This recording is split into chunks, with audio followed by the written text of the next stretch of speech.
Well, Cynthia Enloe, we're just so pleased to have you here at the Graduate Institute. You have long argued that gender analysis needs to be an important part of the study of our world and of international affairs in particular. Why do you think gender analysis is so important? Well, you know, Lisa, I think that I spent so long not doing gender analysis, so it makes me really conscious of what I've learned since I've started doing it, and particularly starting doing it with a feminist curiosity, meaning I'm curious about power as well as about the workings of masculinity and femininity. And what I've found is, the first thing is that all those years I didn't do gender analysis and certainly didn't ask feminist questions, I underestimated power.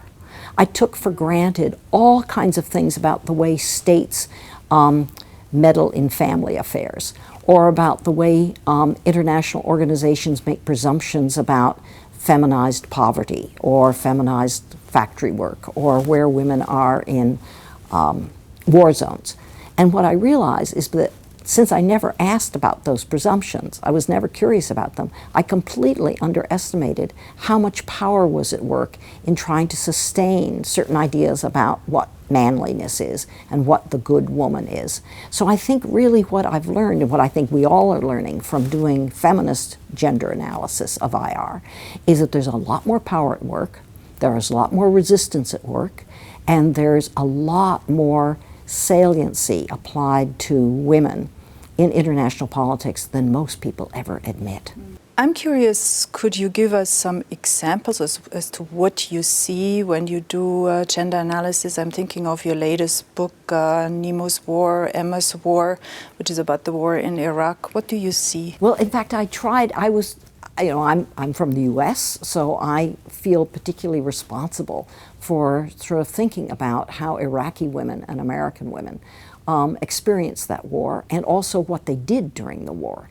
And I've learned so much. I had thought a lot about the American women, particularly as military wives, because I know the Defense Department is very nervous about women married to American soldiers.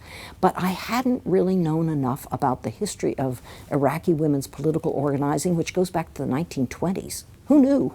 I mean, who amongst non-Iraqis knew? And I learned a couple of things. Well, I learned many things, but amongst the things that really stick in my mind is that the idea of security, as used in so much of international relations, is such a narrow, parochial, and I think naive notion of security, because it's about militarized security, it's about state security.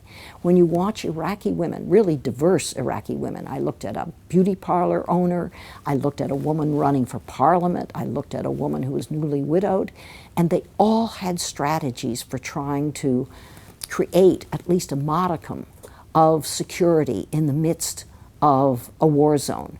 And that really has made me much more curious about whose definition of security is at work in most international arenas.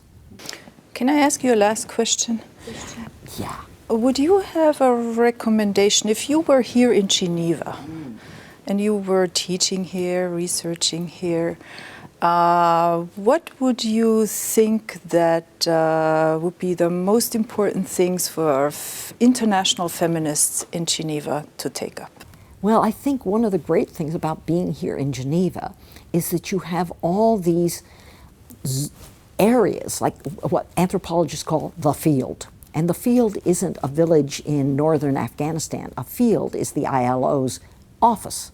That is, do more feminist questioning about the internal gendered politics and gendered everyday dynamics inside of every one of these NGOs and every one of these international organizations. Don't just look at their policies.